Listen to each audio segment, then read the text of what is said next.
Bonjour mes amis, dans quelques minutes, le résultat des élections présidentielles françaises va tomber. Je pense qu'à ce stade, il ne fait aucun doute, ça sera Macron, le prochain président. La chose sur laquelle j'hésite un petit peu, c'est quoi le score. Personnellement, je pense, et on va le vérifier ensemble dans quelques minutes, je vais regarder sur mon téléphone, je pense que le score sera plutôt de l'ordre de, je vous donne un ordre de grandeur à plus ou moins peut-être 5%, ça sera Macron à peu près 60%, autour des 60, et Marine Le Pen autour des 40. Alors est-ce qu'elle sera à 41, 41,5, ou est-ce qu'elle sera plutôt du côté du 39 ou du 38? On va le voir.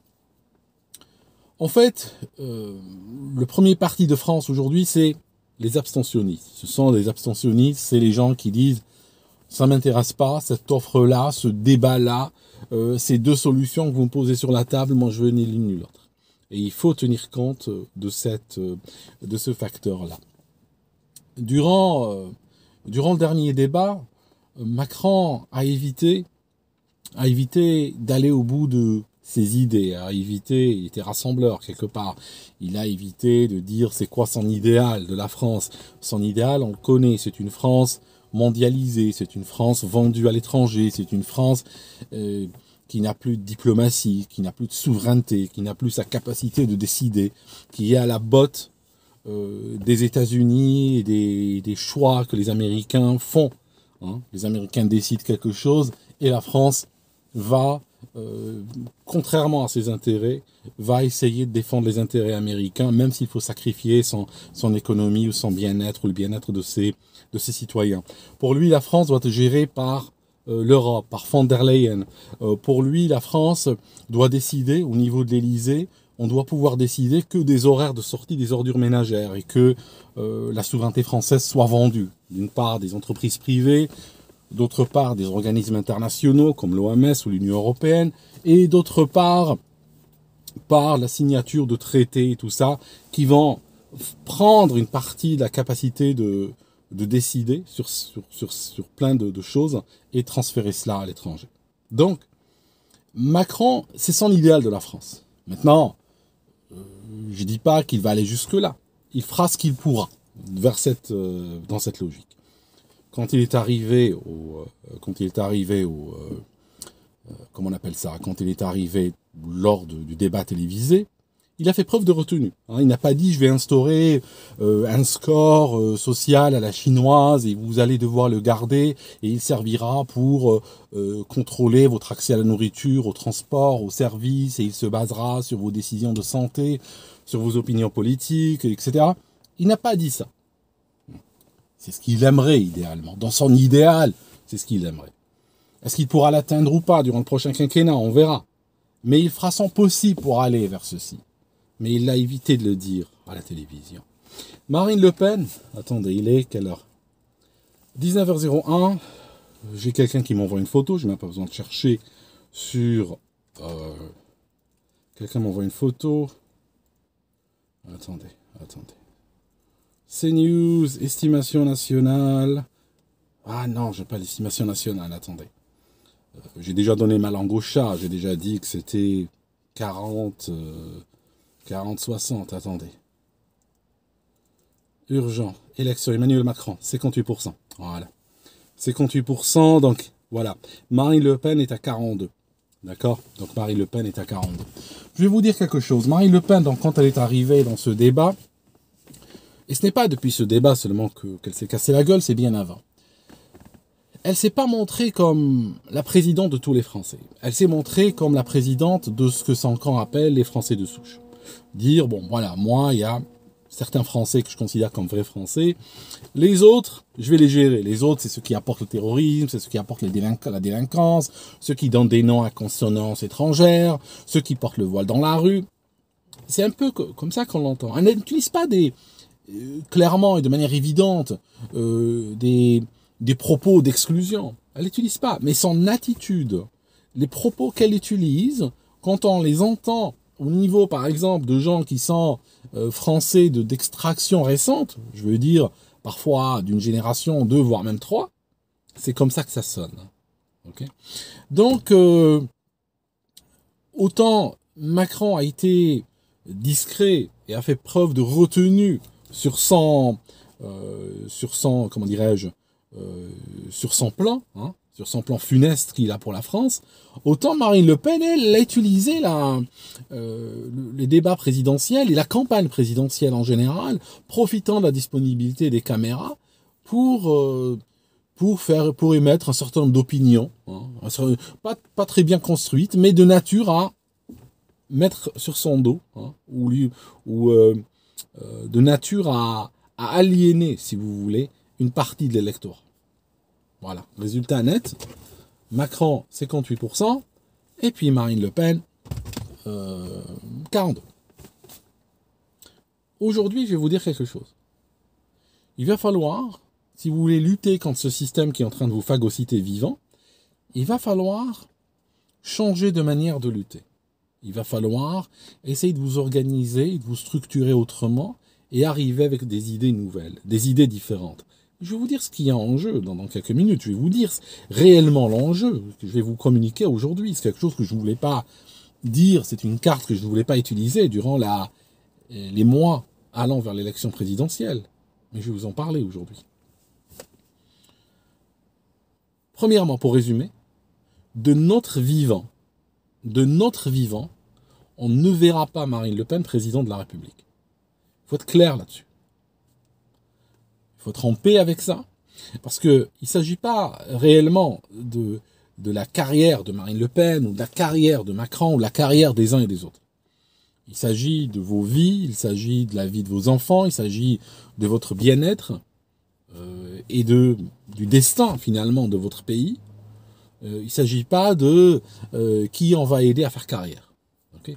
Marine Le Pen, il faut être clair, elle n'a pas le niveau. Elle n'a pas le niveau du tout. Elle est très loin de ce qu'il faut pour être président de la République. Il faut vous rendre compte de ça aujourd'hui. Sinon, je vous promets des lendemains qui déchantent. Parce que sinon, dans 5 ans, continuez à voter pour le Rassemblement National. Dans 5 ans, vous savez ce qui peut arriver ? Dans 5 ans, vous avez le Rassemblement National au second tour, et face à lui, un autre candidat du système. Pas Macron, mais son frère jumeau. Et vous savez qui va gagner ? Le frère jumeau de Macron. Et en 2032, vous savez comment ça va se passer ? Exactement pareil. Ça fait 20 ans que ça dure, mes amis. Ça fait depuis 2002 que ça dure. Continuez avec ce système-là, et vous allez finir à 6 pieds sous terre. Je vais vous dire quelque chose d'autre. Aujourd'hui, et pourquoi certains m'ont reproché, m'ont dit oui, t'as changé de ton durant ces dernières semaines, ces derniers mois, t'as changé. Ah bon, j'ai changé. Je vais vous dire pourquoi j'ai changé. Je vous invite à partager cette valeur. Je vous la raconte et c'est à vous d'en faire ce que vous voulez. J'essaye d'apporter à chaque situation nouvelle une réflexion nouvelle. Regardez par exemple Jean-Marie Le Pen, que j'aime bien. J'aime bien, il a les grandes gueules, tout ça. Des fois, certaines de ses sorties, même la sortie là du détail, tout ça, bon, ça m'a fait rire. Hein, ça a quand même un certain, dans une France extrêmement coincée sur ces choses-là, ça a quand même une certaine valeur humoristique. La note humoristique est très bonne, la note politique catastrophique. Il a commencé à parler d'un certain nombre de sujets qui ont fait très vite partie de son répertoire.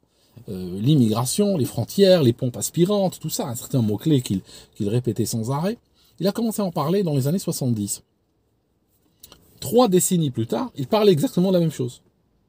Alors, dans les années 70, quand il a commencé à parler, il avait raison. Mais par contre, le temps a shifté, le pays a changé, et lui était toujours coincé dans le même disque rayé. Vous voyez ? Le problème, c'est qu'on peut prendre une décision aujourd'hui en 2022 et on peut se positionner politiquement et défendre un certain nombre d'idéaux et tout ça aujourd'hui en 2022. Mais il va falloir constamment réévaluer notre positionnement. Les décisions qu'on a prises il y a 10 ans, qu'on a prises il y a 5 ans, elles étaient fondées à l'époque, dans le monde de cette époque-là, avec les données qu'il y avait en ce moment-là. Mais ça ne veut pas dire qu'elles sont valides pour l'éternité. Ça veut dire que quand le temps change, il faut s'adapter. Il y a 10 ans, quand je vous parlais, et on parlait de la France qui se libanisait et tout ça, ce que je cherchais à prévenir, c'était que à un moment donné, le vote dit musulman, donc le vote qui est dans une logique ethnomathématique, allait devenir une sorte d'arbitre. Et il est devenu une sorte d'arbitre. Donc aujourd'hui, nous ne sommes plus dans une logique où on cherche à l'éviter. Il est là. Il est là. Les dernières élections en 2017, je disais, c'est probablement la dernière élection où ce vote-là ne sera peut-être pas si déterminant que cela. Et j'avais tort. Il l'était déjà. J'en avais sous-estimé la valeur. Aujourd'hui, ce vote décide, par son arbitrage, entre deux candidats, lequel passe et lequel ne passe pas. Il n'y aura aucun candidat à partir de maintenant. Même pas à partir de maintenant, c'est vrai il y a 5 ans déjà. Il n'y aura aucun candidat qui pourra être élu en France en partant sur le principe, oui, je vais interdire Mohamed, je veux pas de voile, etc. Ça, c'est un point super important à réaliser. Soit vous le réalisez maintenant, soit vous le réalisez dans 30 ans. Mais j'espère que à ce stade, il y eut assez d'éléments pour vous convaincre de cette réalité. Purement pragmatique. Je dis pas que c'est bien, mais je dis que voici la situation. Autre chose que je vais vous dire. Maintenant, allons vers la prochaine étape. On va pas assez coincé là. On va aller à la prochaine étape. Vous savez, c'est quoi la prochaine étape? Le vote dit musulman ne va pas se contenter de rester un vote d'arbitrage pour les 50 prochaines années à venir. Aujourd'hui, il est un vote d'arbitrage. Tu attaques l'islam en France, tu passes pas. On le sait. C'est littéralement le pot de terre contre le pot de fer. Aussi simple que cela. C'est mécanique. Que va-t-il se passer vers la suite? C'est quoi, à votre avis, l'évolution future de ça? Vous croyez que ça va rester comme ça éternellement? Non. Non. On va avancer vers une autre situation où on finira par avoir à un moment donné un candidat. Potentiellement, on peut avoir un autre Erdogan en France. Imaginons un frère jumeau d'Erdogan. Okay, et puis, par l'ethno-mathématique, il sera assuré de passer. Une fois qu'il aura fini ses 2 mandats, ben, il y aura son frère jumeau encore qui viendra, il sera assuré de passer. Vous voyez le truc? C'est quoi la réponse à cela? C'est quoi la réponse? Je vais vous dire laquelle. Il n'y a qu'une seule réponse pour éviter d'aller vers ce système-là. Parce que si vous allez vers ce système-là, je ne donne pas cher de la stabilité de votre pays. Ça va finir en Liban, ça va finir en... et en fait, personne ne récupérera rien que des miettes. Il faut créer un système réellement et sincèrement, je sais que certains vont s'évanouir, réellement et sincèrement inclusif. Il vous faut un patriotisme inclusif, un patriotisme de valeur, un patriotisme pas basé sur moi je m'appelle Jean-Jacques, je mange du saucisson pinard et mon arrière-grand-père est mort à la Première Guerre mondiale. C'est pas je dis pas que ce genre de nationalisme n'a pas ses mérites. Je dis qu'en 2022 il marche pas. D'accord? Je dis qu'en 2022 il va falloir aller vers autre chose. Pourquoi ce type de patriotisme pourrait résoudre la situation? Si la France arrive à intégrer tout le monde, en évitant que des candidats arrivent en se disant nous sommes que le président, on va être le président que d'une partie des Français. Que va-t-il arriver? Moyennant cela, le vote islamique n'existera pas. Il n'aura pas de raison d'exister. Pourquoi? Parce que, tout simplement, se sentant intégré dans la République, et complètement intégré, et sincèrement intégré, okay, les personnes, qu'elles soient musulmanes ou autres, mais qui sont d'origine étrangère en France, qui ont des grands-parents ou des arrière-grands-parents étrangers, ne vont pas ressentir chaque élection présidentielle comme une menace existentielle. Comme il y a le risque aujourd'hui à quoi notre vie va ressembler si un tel passe. Quand Zemmour était en train de faire campagne, il était donné à 18%, et qu'il a commencé à dire je vais créer le ministère de la remigration, donc il a pris des mimes qu'on faisait pour rire sur les scans, il a dit je vais créer le ministère de la remigration. Il y a plein de gens qui sont nés en France, dont les parents sont nés en France, qui étaient inquiets, qui vont se dire est-ce Est-ce que si je regarde le programme de l'ESCAN, je suis censé être expulsé en masse vers ce qu'on appelle mes bassins de civilisation naturelle? Alors, je veux dire, c'est une théorie qui date d'il y a longtemps. Si chaque élection, et ce gars-là, hein, il a eu 500 signatures, il est arrivé, il était là au présent et tout, il a eu 7%. J'ai envie de vous donner un exemple, peut-être un peu trop brutal, hein. Je veux dire, c'est le genre d'exemple, ça te ruine un Shabbat, hein, il faut le dire. Imaginons que, par exemple, un candidat arrive aux élections et il se dit, bon, mon programme, c'est de ramener la France à 1942, non, par exemple. Okay, avec tout ce que ça peut comporter. Et imaginons qu'il obtient 500 signatures.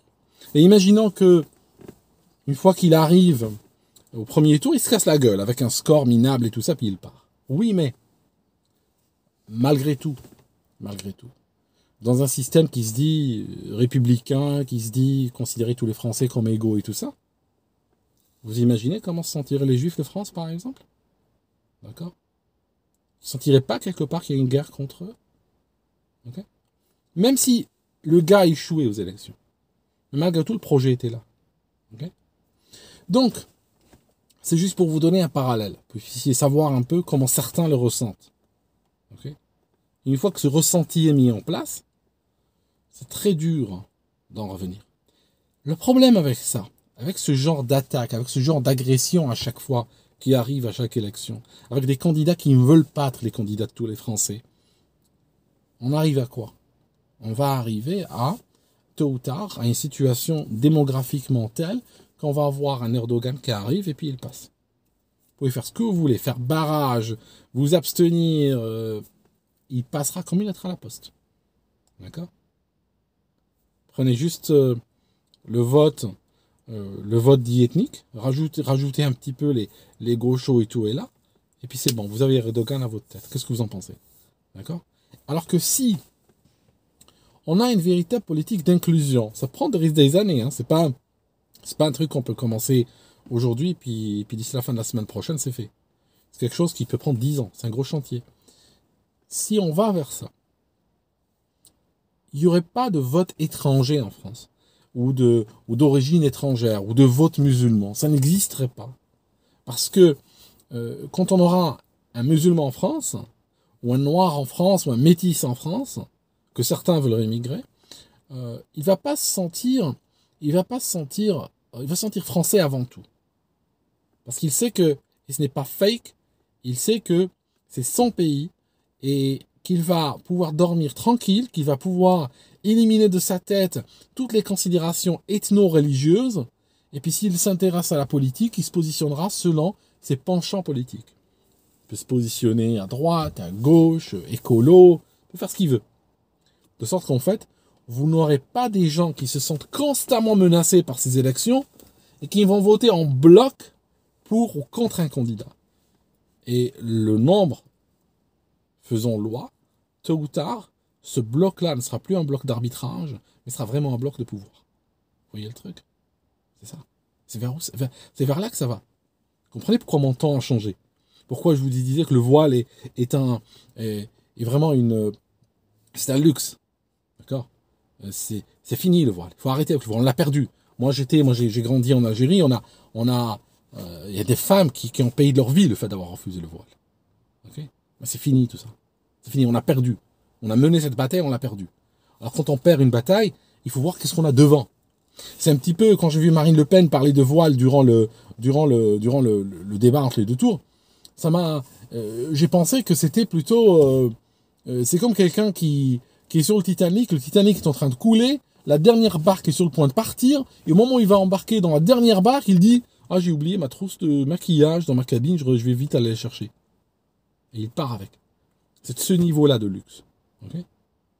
Ça n'a plus de sens d'aller attaquer les uns les autres. Ça sert à rien, c'est fini tout ça. D'accord? Enfin. Des fois j'ai l'impression de parler dans le vide. Je ne vous cache pas que des fois j'ai l'impression de parler dans le vide. C'est... Bon. Il va falloir voir comment survivre à Macron une deuxième fois là. Hein. Parce que là, je peux vous dire, Macron 1.0, le mec, il a fait preuve de retenue, hein, malgré tout ce que vous avez vu. Hein. Il était quand même très limité, très modéré, le mec. Mais là, bon, voilà. Là, il n'a plus vraiment de limite. Hein. Voilà, mes amis, on va analyser tout ça. Ok, on va analyser tout ça, puis on se voit une autre fois.